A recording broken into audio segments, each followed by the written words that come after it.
Hi everybody, XLT podcast. This is episode 21. I have Annie here, the president of Toastmasters. My Toastmasters Club I'm in, she's the president. Yes. That's For pretty cool. now. For now? Yes.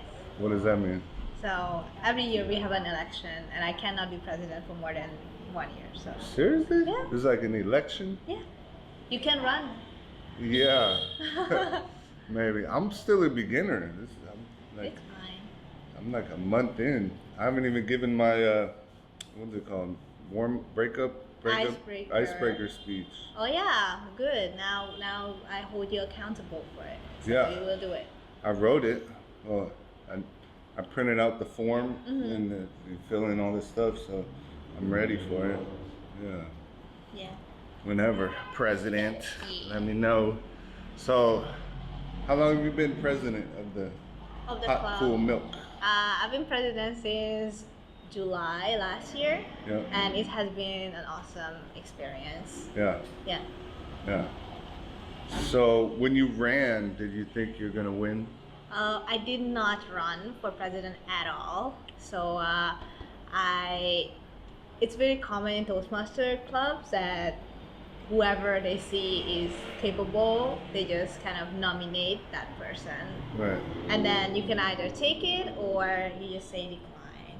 Yeah. And we had another friend of mine who we kind of wanted to become president, but she was really busy. So they like, oh, Annie, how about you? And I was under pressure. I didn't really know what to say, but to say yes, because why not? Damn. It was a lot of pressure at first, but honestly, it turned out to be great. Yeah.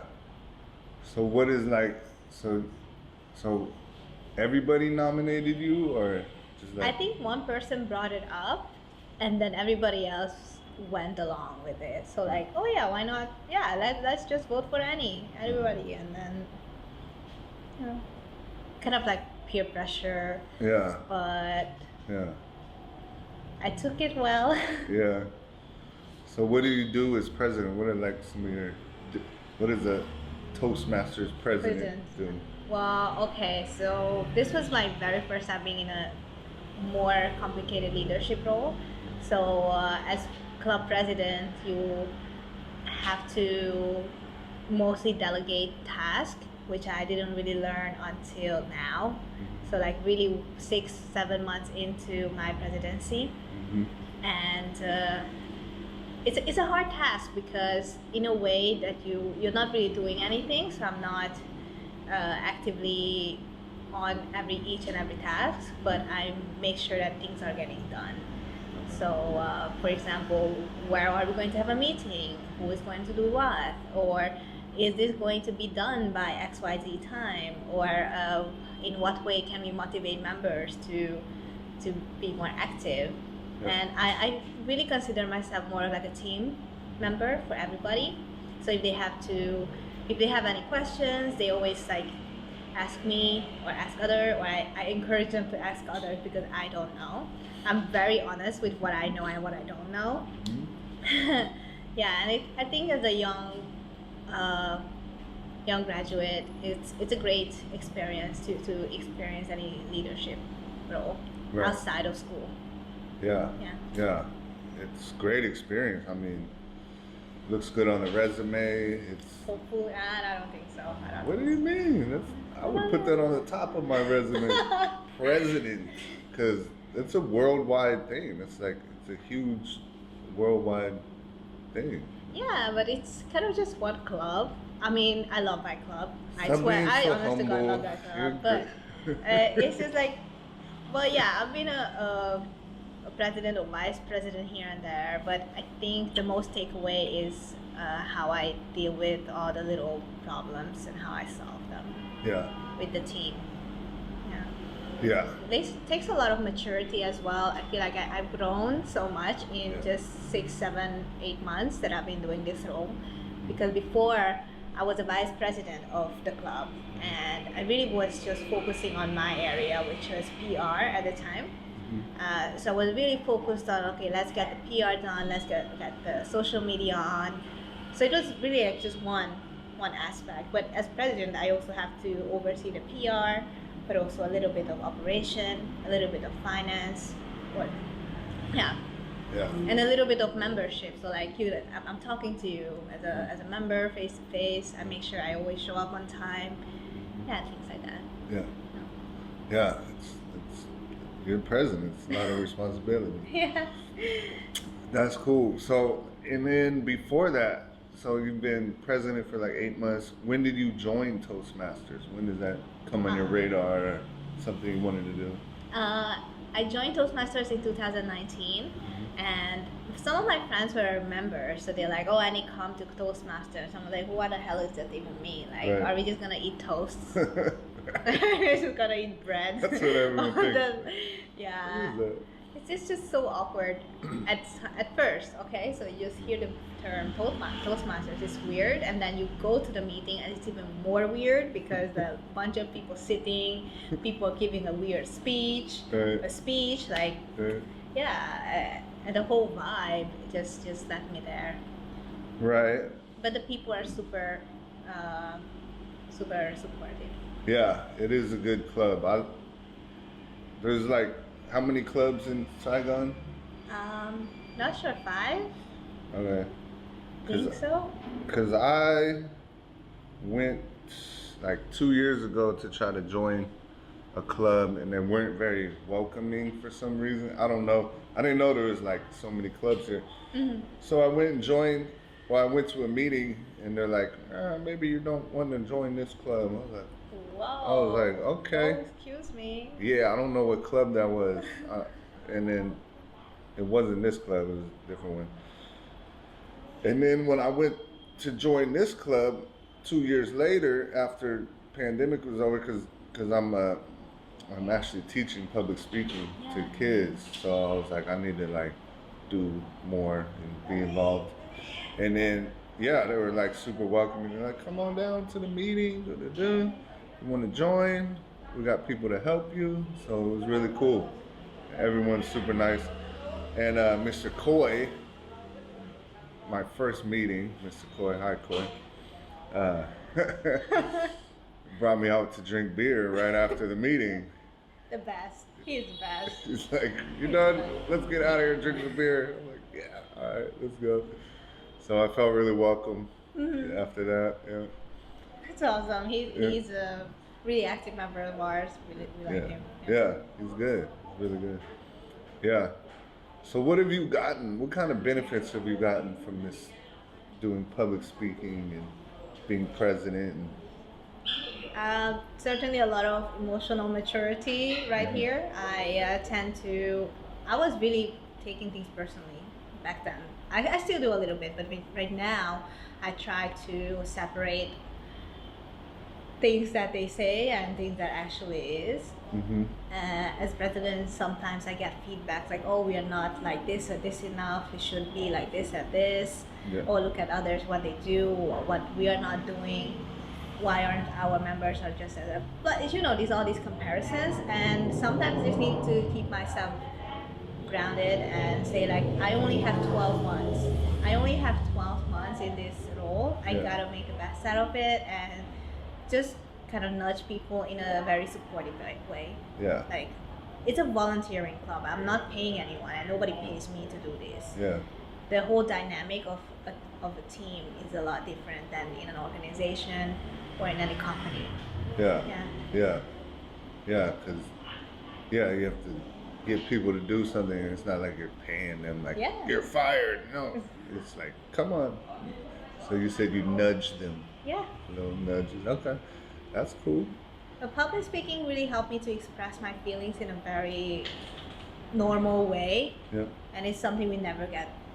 People don't teach this in school, right? Like how to express your opinion in a way that is not hurting anyone. Right.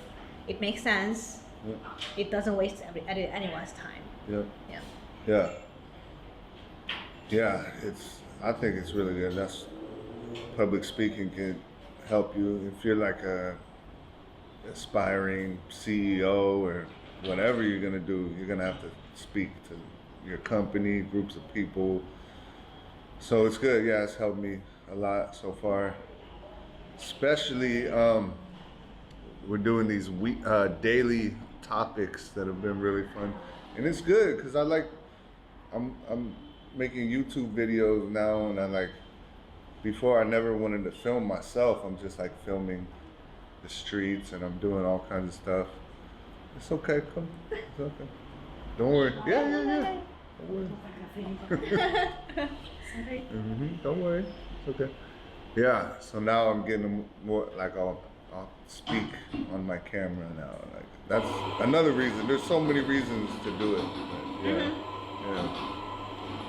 So let me see. We can also stop this part, no? Like, Maybe we'll cut it out. Okay. I like it. I like the natural vibe of. A coffee We're in a shop. coffee shop. You know. And an orange juice. The dog's barking. You know. So what are your goals in public speaking? You want to do a TED Talk? Yeah? Oh wow, this is a really, really great question. Yeah.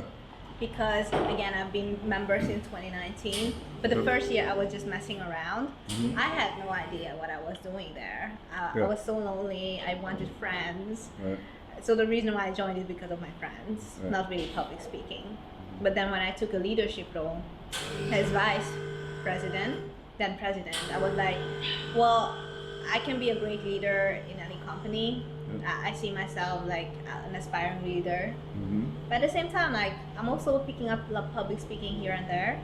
And I've been very motivated to do workshops or any educational.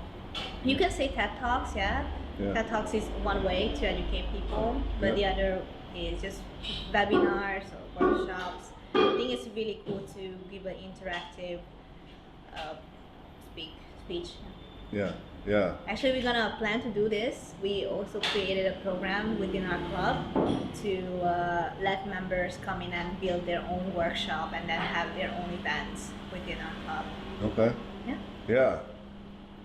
Like whose idea was the chicken challenge? Oh, the chicken training program has been a signature of our club since 4 or 5 years now. Really? So it's not something I came up with.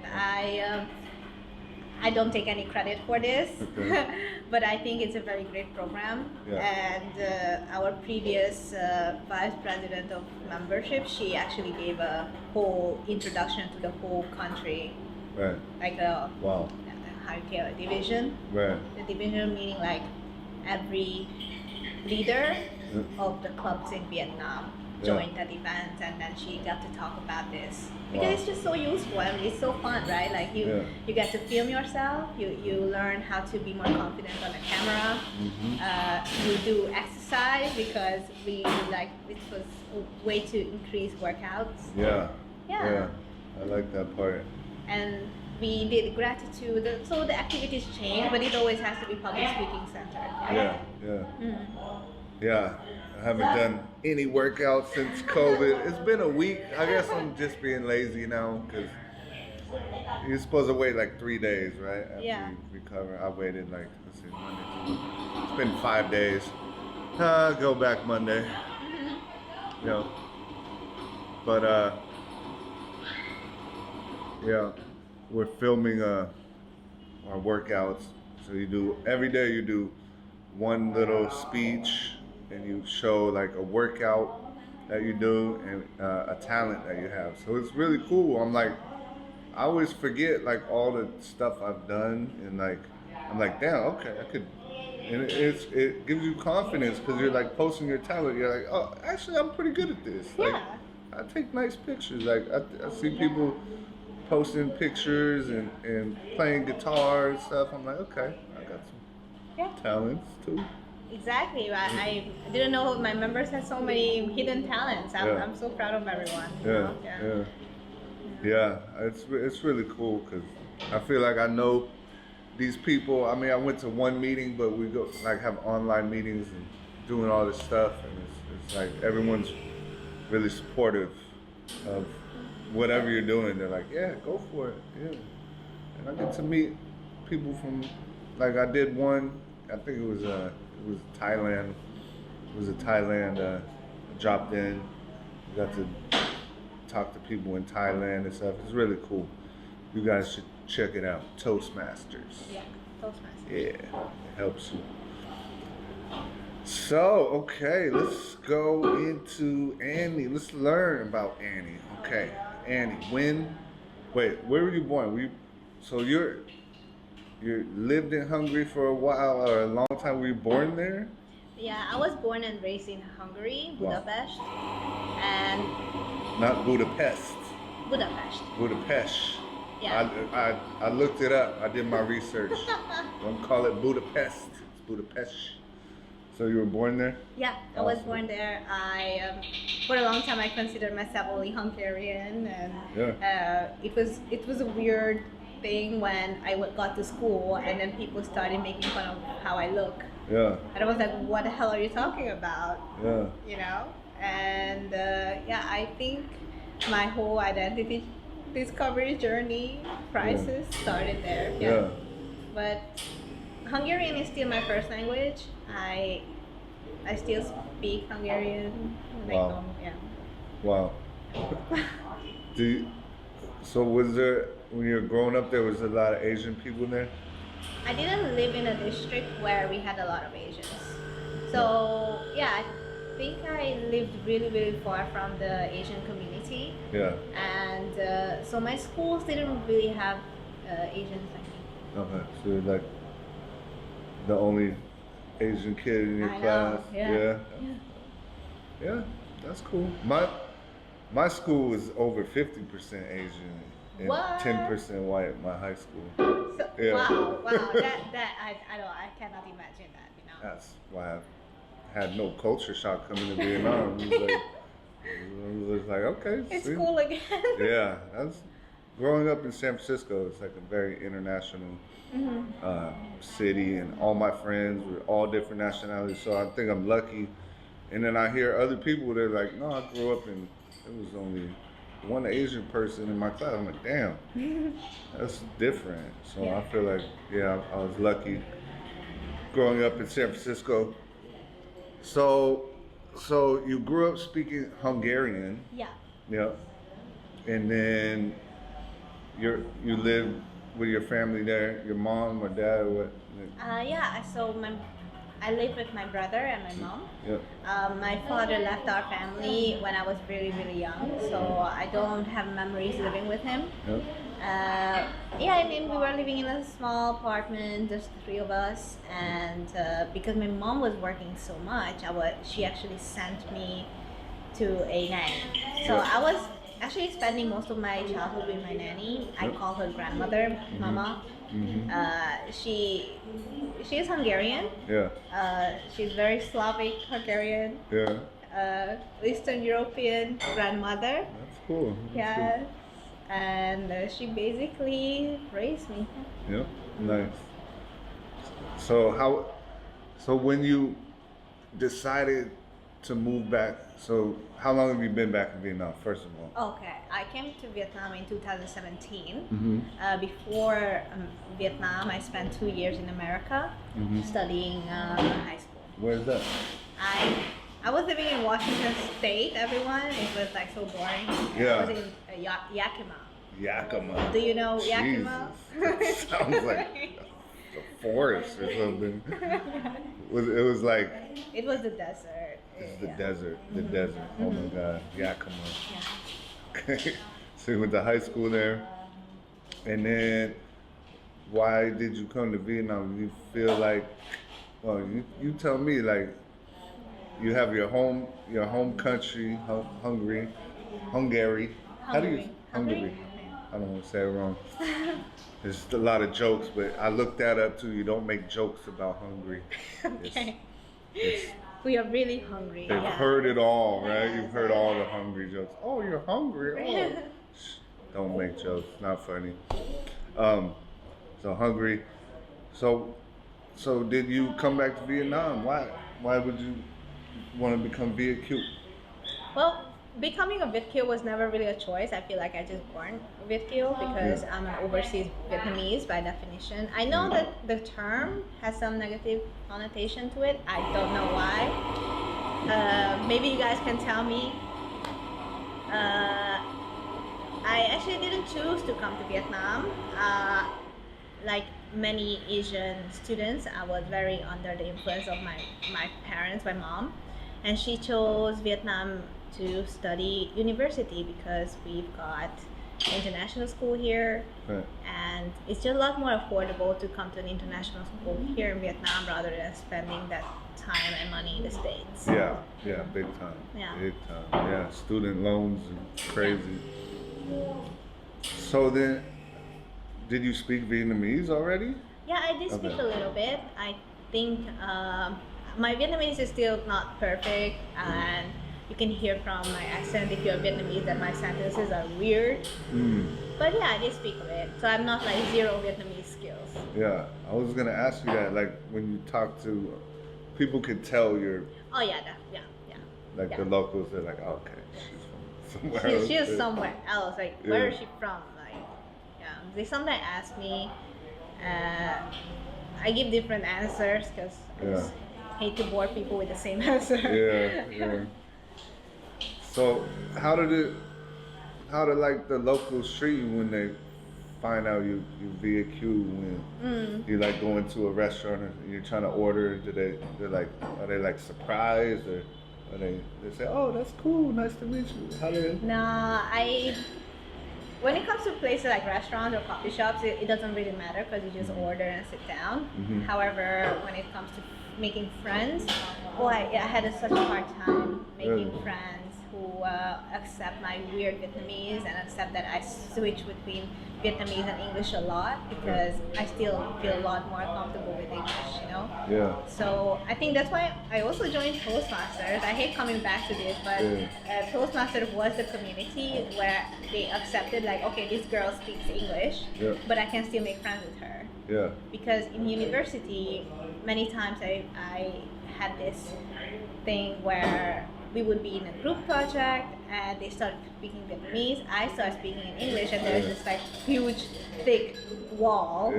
Like, okay, you're not one of us at all, and we're just gonna record with you. We don't know how to communicate to each other, and then, yeah. So I don't really have that many friends from university. Right. I guess why do you think so Viet Kieu means someone that came from it's like a Vietnamese person that lived abroad or was born abroad and they came back to live in Vietnam. So why do you, I don't know, why do you probably don't actually know why, but maybe you do know why. Why would, I guess. Like, why would it be a negative? Yeah, why is it like? No, I don't know. I heard from my brother. He said, like, don't say to locals here that you are Viet Kieu. Just say that you just don't speak Vietnamese well. Yeah. I don't know why. Yeah. I think Viet Kieu is just like a perfect term to me to identify myself because, or all the other people who like me, even many, like some of my friends who are Vietnamese living in Hungary. But they didn't come back to Vietnam. They still think of themselves as Viet Kieu. Yeah. I don't know why is it negative. Maybe it's like some historical thing that some people went abroad. Yeah. Some of them didn't. Yeah. Do you know what Viet Kieu translates to? Does it? No, actually. No. You don't know? No. Me neither. That's cool. All right. So yeah, I guess, but you can't really. I mean, it's not like you can hide it. You can't I know, really. right? It's You so can't weird. really like say, oh yeah, I grew up here, but my Vietnamese is bad. People be like, what? No, What like are you I would just talking say about? like I would grew up in Hungary. Okay. Some people wouldn't even know where Hungary is, so I just say like Europe. I had to look it up. Oh It's my next God. it's next to Ukraine. Yep, it's next to Ukraine. Yeah. So, are your friends over there like worried about anything about the war? Some of my friends are really helpful and they're helping Ukrainian refugees. Yeah. They are hosting them. Yeah. Yeah. Yeah, that's crazy. It's like right next to. There's probably they could probably maybe even. Yeah, the Ukrainian because it's a border, right? Yeah, it's right next to each Yeah, other. so they're probably just going there, like literally crossing the border. Yeah, that's crazy. Yeah, so yeah, let's talk about Hungary. Oh yeah, my So home country. Budapest, right? Budapest. There's a really cool movie. You probably heard this one before. The Budapest Hotel. Yeah, the Grand Hotel. Yeah, that's an awesome movie. You like that movie? Have you seen it? I saw it. I don't like it. No. I think it's a satire, isn't it? Yeah. I didn't get most of it. I think I need to watch it again. Yeah. Yeah. It's one of it's like an artsy. Yeah, I think it's mostly like the colors and stuff that are really cool, and it's kind of like satire. But I just like Bill Murray. Bill Murray is funny. I think Bill Murray's in that. Yeah, he's in that. Yeah. Yeah. So what's Polinka? You know what Polinka is? What's that? Polinka. It's like alcohol. Palinka. Palinka. Palinka. Oh yeah, palinka is a signature drink of ours, and it's made from fruit. The fruit that is only grown in Hungary. It's called it classifies as palinka. Wow. And it's strong, it's sweet, and it knocks you out. Yeah. Yeah, I love it though. Yeah. So is it true like if someone offers you something you can't say no? Yeah. Why would you say no? Yeah. I can't imagine a scenario where someone like, oh, maybe if you're pregnant, don't eat. Okay. But otherwise, it's good. Age doesn't matter. I think that. Yeah. Yeah. That's what overseas. What's the drinking age? 18. 18. Vietnam, there's like no drinking age, right? Yeah. Can you hold a bottle? You go to 13. You can go to Circle K. Yeah. Buy some beer. Yeah. America's different. We have to find a homeless person to buy our alcohol. Oh, we used to do that too. Yeah. When you were like 16. Yeah. 16, 14, 16. Yeah. Some kids do that. Yeah. Good times. Yeah. Oh, and another thing I heard about Hungary, you don't cheers the glasses. Is that still going on?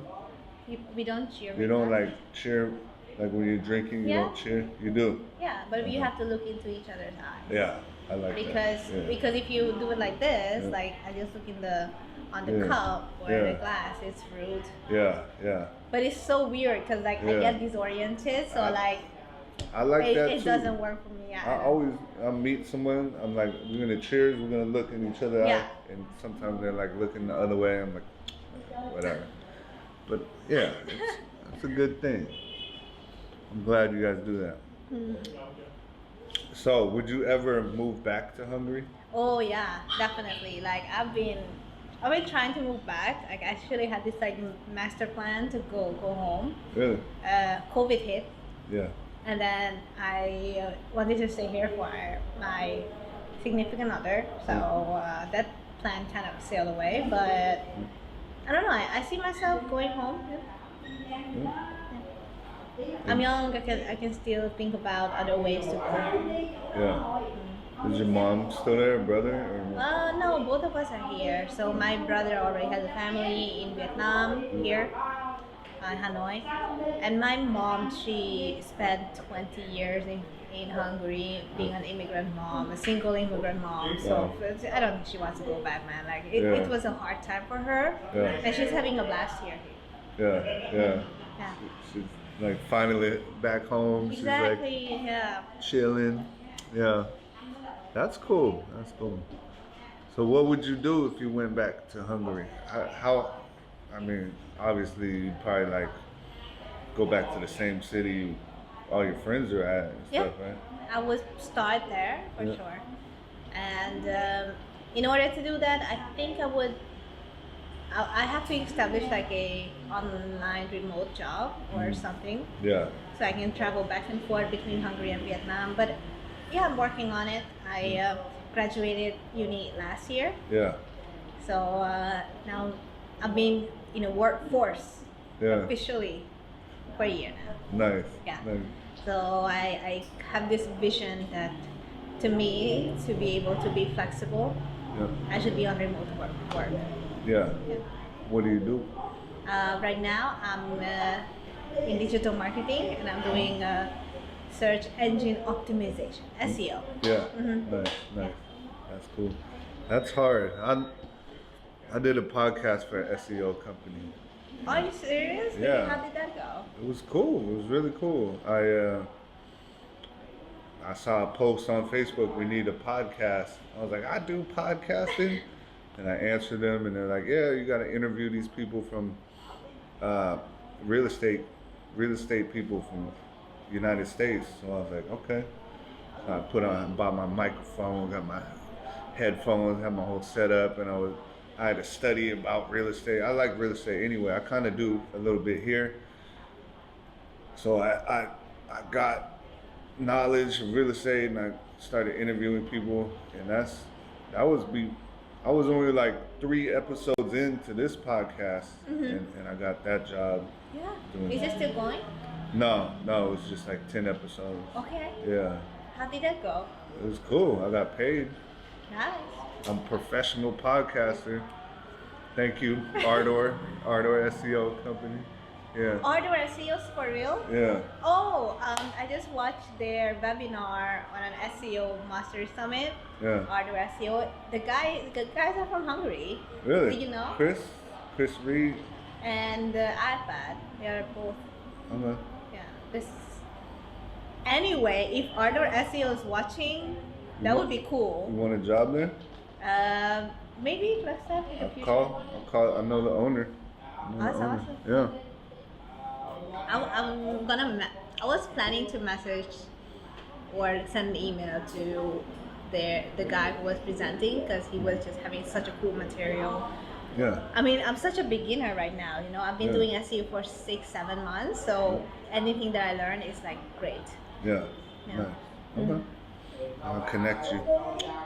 That's cool. Yeah. We always make connections really here. small. Yeah, it is. That's cool. Yeah, the owner, I think, is Australian actually. Okay. Yeah, his name is Chris. Chris, yeah. Cool guy. He's like super tech savvy, really knows, backlinks and all that stuff. I had to learn all that so I was like learning. I taught myself. How come did you need to learn if you were podcast, like interviewing people in real estate? Or was it just, you just wanted to know about the company? Well, it was kind of like I was doing the podcast, but he also wanted me to like sell, kind of do some sales. Okay. Yeah. I see what's going on. Okay. Yeah. All right. So the podcast was kind of like I guess that was like to bring people in. It's a SEO thing. It's an SEO thing. I just learned about their technique of going on podcasts. Yeah. And kind of talking about their service at the end. Yeah, because then you could make a website and it backlink, like connects together. The more backlinks are like the more websites you have with, like, people just type and they use all these keywords, right? And then the more backlinks you have, the more it's gonna show up on Google. Basically, that's what SEO is, right? Kind of. Yeah. It's like, in a way, okay, I think SEO in a simple term is like, how will you be the answer for somebody's question? Yes. And when we go on Google, it's like, okay, I don't know, what is Ardor SEO? Yeah. And then the company would be the first search. Yeah. So if you have like a podcast, then it's gonna have more links that you might click on. Mm-hmm. So yeah, but now he's doing more podcasts, but like a different person is doing it now. Yeah. SEO is great. I think everyone will need SEO in the future. I need it right now.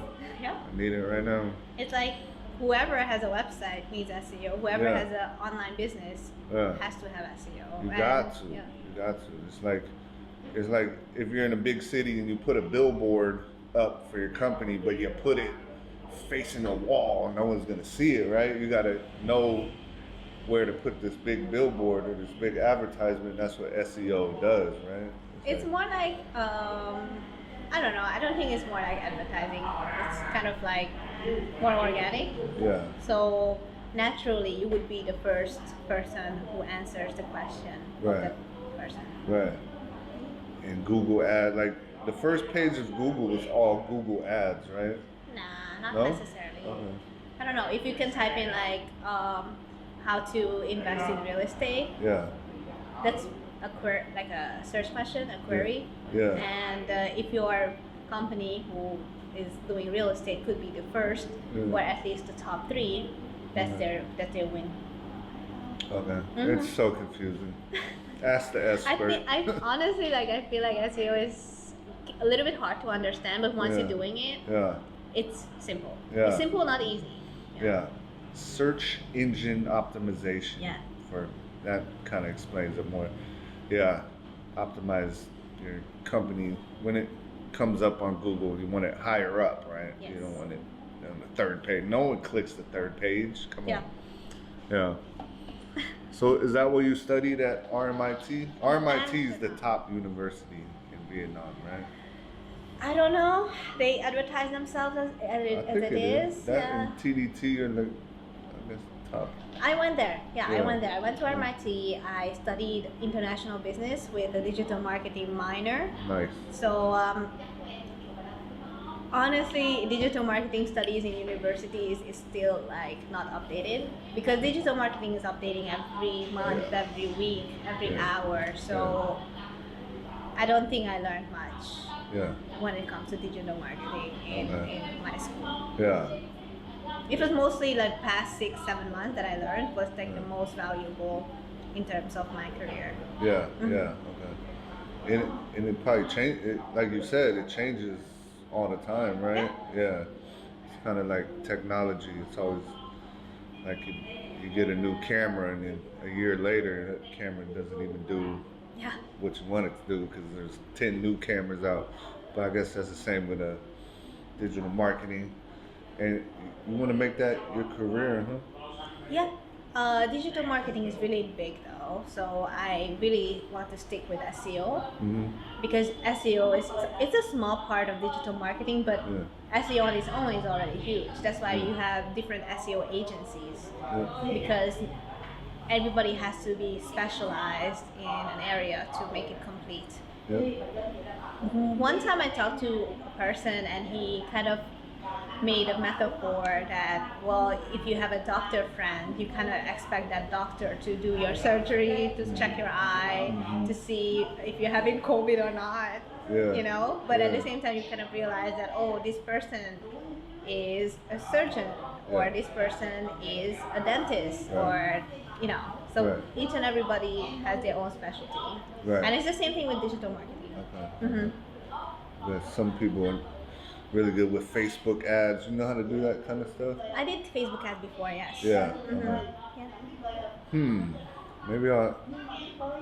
Do you do like freelance work? I do. You do what's it called? Advising, and what's it called? Like when you, like if I needed some advice, you would. Oh, definitely. I mean, we're friends. Why would I not give you advice? Like, hello. Because I'm gonna do something soon.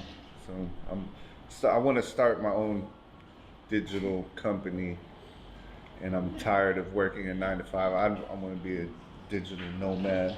You are. That's my goal. Yeah. Well, I want to make money too. Yeah. What did you do prior to teaching in San Francisco? I had a driving company. I had a like a chauffeur business. Yeah. Really? Yeah. Wow. Yeah, that's my nickname was the driver, because they call me Damien the driver, because I had like a nice Cadillac, like the same year the president rolls around in '08 DTS. I had the same Cadillac, and I always wear a suit. I was always like, my seats were real clean, my car was super clean. So I had a lot of business. I was doing good. I was doing well, but then I was like 15 years of driving. I was like, I need to change. Yeah. I just need to go. And I was like, I parked the car and I came to Vietnam and I was like, you know what? I like living overseas. I haven't even, like 15 years of driving, like 6 days a week, 12-hour days. Like I knew every street, which street was one way, I knew the address of every hotel in the city. I knew who worked at every hotel, which bellboy is working what day. I was like, I knew too much. I knew everything, every restaurant, and I just needed to.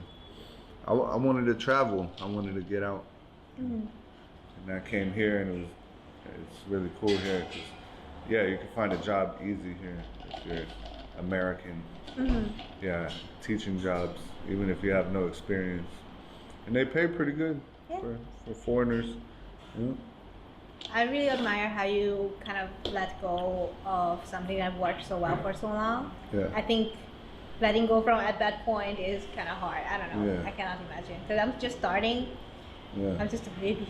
I'm just starting my career. Yeah. So I cannot say I did something for 15 years. Yeah. I studied for 12 years. Okay. Yeah. But that's it.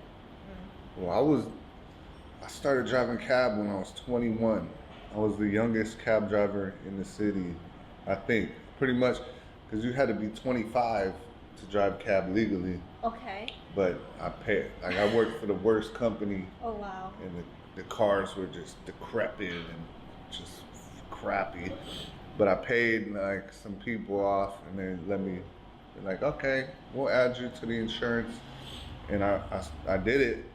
And then I started my own business because I love driving. I always did. I was like, you know what? I'm gonna start my own. So I bought a Lincoln Town Car for $2,000. I bought it, and the first day I bought it, I already had a wine country trip. Wow. Like the dude who I bought it from paid me to drive him somewhere. I was like, this is gonna be cool. I just made $100 in my first hour working.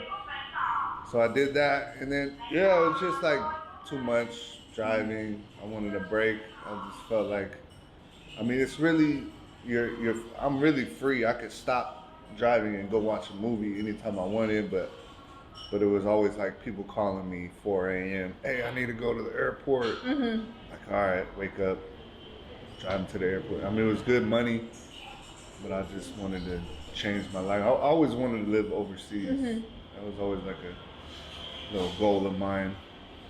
So I did it. But I got some. Let's go. Okay, I see what's going on. I got some quick. I do these little categories. When I did the Art or SEO, I came up with all this stuff for their podcast, and it was like, what was it? What did I call it? I called it, I can't remember. But I had like, at the end of the podcast, I would ask these people like, oh, I did word association. So I give them one word, and they could speak more if they wanted, or they just answer with one word. But for Annie, I'm gonna call this one quick questions, QQ. Okay, quick question. Yeah. So the first one might be the toughest question. Why are you afraid it? It might make some people mad with your answer. Okay. Actually, you probably will. 50% of your friends, either way, gonna be like, what? How can you say that? Okay, so I'm gonna ask you a question. You got two answers. You can just answer, or you can add on. You can do whatever you want. It's up to you. Okay, first question. Vietnamese food or Hungarian food? Vietnamese. Damn, like that fast. Yep. Why? Vietnamese food is everything, man. Yeah. Like we got so many things, and the snacks choices, top notch. Yeah. I love Hungarian food. Like I love it. I cook Hungarian food, but when it comes to Vietnamese, it's hard for me to cook them. Okay, so if I can choose, I would just choose that one because it's easy for others to make it for me. Yeah. I love the street food. We can grab street food sometimes. I just love it. Yep. Yeah. I agree. And it's so cheap. Yeah. It's extremely cheap to It eat is. Vietnamese food. It is good to eat here for $5 a day, and that'll be enough for like 3 meals if you do it right. Exactly. Especially if you shop and cook your own food. You could buy a big bag of vegetables for like $5. Like, Yep. huge. That's true. That's true. Yes. Oh, okay. She likes Vietnamese food better. Okay. All right, next one. I've been seeing you doing your fitness journey and checking your Instagram, and you're doing a lot. So, when it comes to fitness, do you like weights or body weight exercises? Weights. Weight. I love lifting weights. That's why I started my fitness journey. Yeah. I feel like that if a woman can lift weights, it's sexy. I think it's sexy. It's awesome. I mean, yeah, I like push-ups. I like to do some jumping jacks and then burpees. I don't mind. Mm-hmm. But having to, I don't know, deadlift like almost double my body size, it's so cool. It's just so cool. And I think that brought me the most results when I started weight training. Yeah. It doesn't have to be really, really heavy, but it has to be some weight. Yeah. Okay. What about you though? I want to hear. You haven't worked out for a long time, but I like. Well, when it was lockdown time, it was all I was doing like all this Korean Tabata. whoa, Have you heard of that? no. It's all like body weight exercises. You do like it's like 30 minutes of burpees, jogging in place. Then you're doing like crunches. You're doing like so it's like 30 minutes. You go like 45 seconds and rest for 15. Yeah, Then you're doing exercise. like all kind of flutter kicks, all that. Boy. Yeah, but I did MMA too. And I didn't really lift weights. I really want to get into it. I mean, I used to work at the gym, and that's probably the best shape I was in my life. I was like 22. I would work out every day on my lunch break. What did you do at the gym? Were you a trainer? Or? No, I was a membership counselor. Wow. I sold memberships. Oh, the sales guys. Yeah. They always get me like, oh, if you just buy this month, you get a free something, whatever. Well, we were scammers, yo. We were a scammer. Like so honest. We were scammers. We put these boxes and like fill it out, right? If you can win like a 1 month, everybody wins the 1 month. It's not like a contest. Everybody wins the 1 month.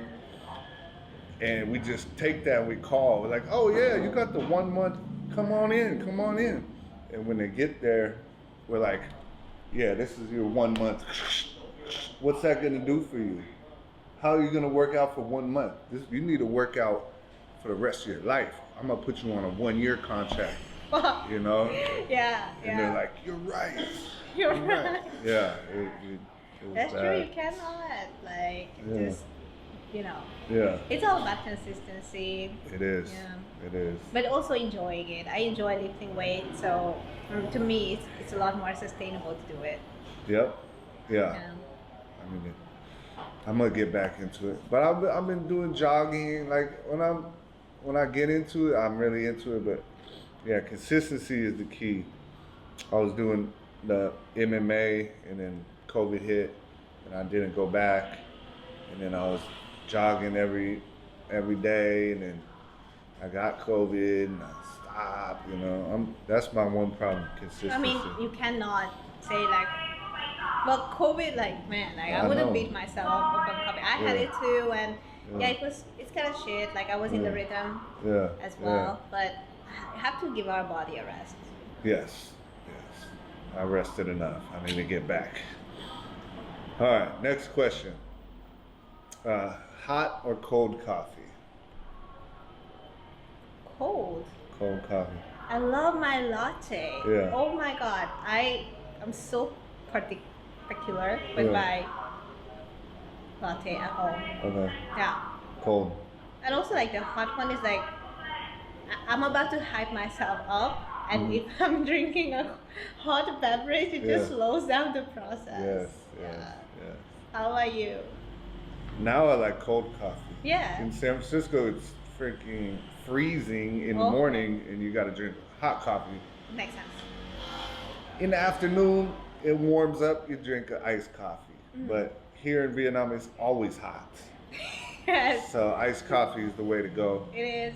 My crazy friends drink hot coffee. I'm like, are you crazy? Yeah, that's some problem right there.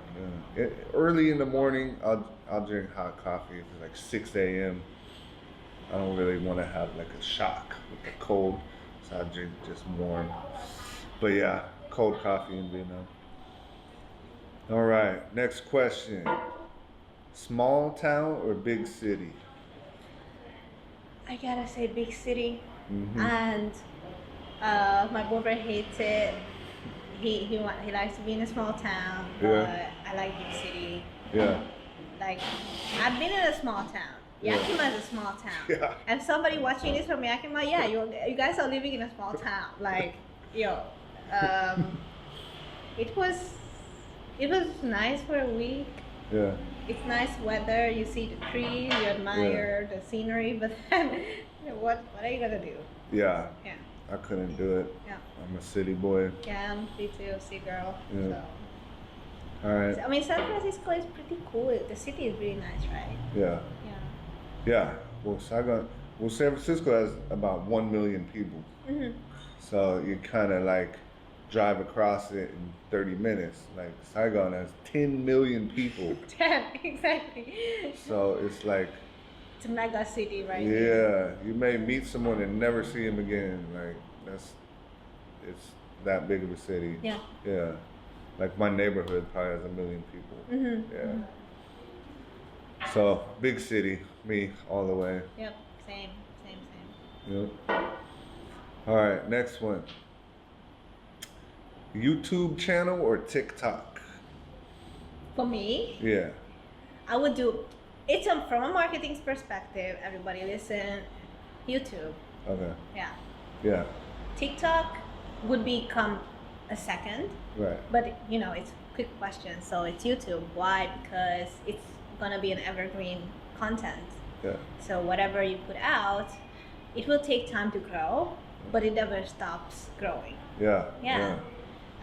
You have to optimize it a bit, and that's where I come in as Yeah. an optimizer. But in terms of content quality and things like YouTube. Yeah. TikTok is, I don't know how long it's going to go. Yeah. And YouTube, you can do a little more. You can make any length video, right? And you It's just that, okay, you have to put a lot more effort in a YouTube video. can, yeah. But that effort will pay off. However, a TikTok, low effort, or you can make it as fancy as you want. Like, Yeah. I see some girls, doing that makeup stuff, like Yeah. it's makeup switching. That takes a lot of work, like Yeah. time and effort. Or if you do those like shots, it also takes time to travel. Like, yep. Yep. But I think in terms of the investment wise, YouTube is the way to go. Yeah. I need to optimize my channel. I got 2 channels. I got Damien the Nomad channel. really? Yeah. Wow. And I got XLT podcast. I'm subscribed to this channel, but not to Damien the Nomad. So, good reminder. Yeah. Damien the Nomad. Yep. Yeah, I need some optimization too. What do you think about this TikTok trend, though? I think TikTok is kind of like, I don't know, it's like Instagram. It's like, I don't know if you want to be like an influencer, it's cool. I mean, if you have like you could get products to pay you to, if you got like 1 million followers, right? You could make money like that. But I like YouTube. I've always wanted to. I started my channel a year ago. I always wanted to, but finally when I came here, I was like, okay, I got interesting stuff. I'm traveling, so now I'm gonna make more travel videos. I hosted a show on Vietnamese TV. I did like 6 episodes. So that I was like, I learned how to make a video because they just show up at we showed up at a flower shop, right? Really? Yeah, and they're like, okay, could he work here for a day and we make a video? And like the owner's like, yeah, sure, yeah, go sell some flowers to these customers. And I just started like, and they just filmed it, and because we were supposed to go to one place, but they wouldn't let us, so we had to go here. So it's like doing YouTube videos. It's like I learned how to. All you need is a camera, really.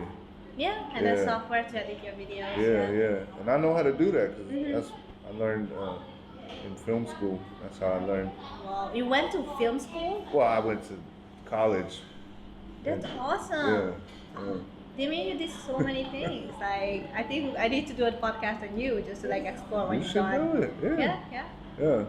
Actually, we're planning too for our club. I want to do that. Like, I wanted to start some channel for our club too. Yeah. Because there are so many interesting people in Toastmasters. Proactive, interesting. Yeah.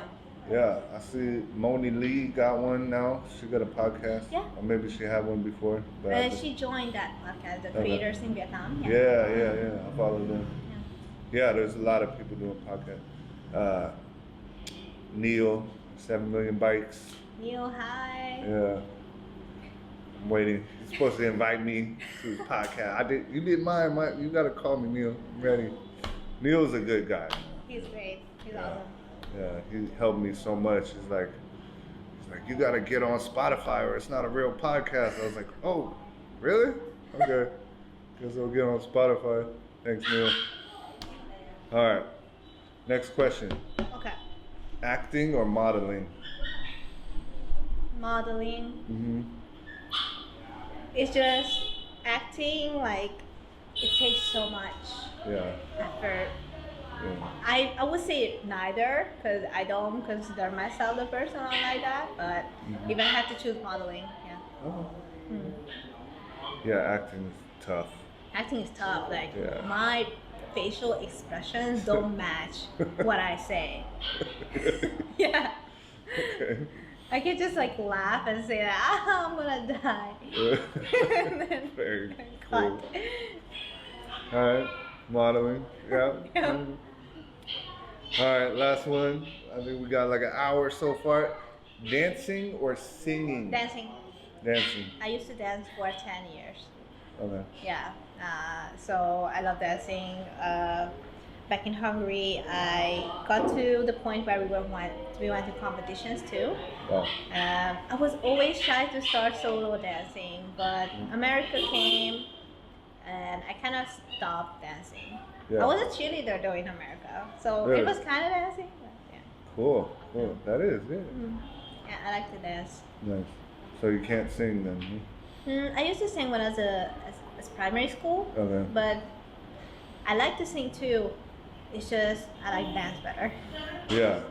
Do you do karaoke? I don't. You know why? Because of my neighbor. My neighbor is terrible. It turned you off to karaoke? Yeah, like fuck it. Like I'm not gonna sing anymore because he ruined it. Damn. Ruining. And one time I went on a trip. On the way back on the bus, they pulled out a microphone. Oh, hell no. And for 2 hours straight, everybody was like, not everyone, but like 5 people were singing karaoke. Damn. My headphones ran out of battery. Damn. But even when I was listening to music, I could still hear them. Yeah. For 2 hours. It should be like illegal. It's like abuse. I know. It was so bad. It's like you're a captain on a bus. I'm on a bus. And you break out the microphone. Oh, hell no. Exactly. Why would they do that? Don't do that. All right, Annie. That was very cool. Thanks for coming on our podcast. Thank you for inviting me. Yeah. I'll see you at the next Toastmasters event. Yes. And thank you so much for coming on, sharing your life and experiences with us. Yeah. Cool. Annie, everybody. Thank you. Thank you.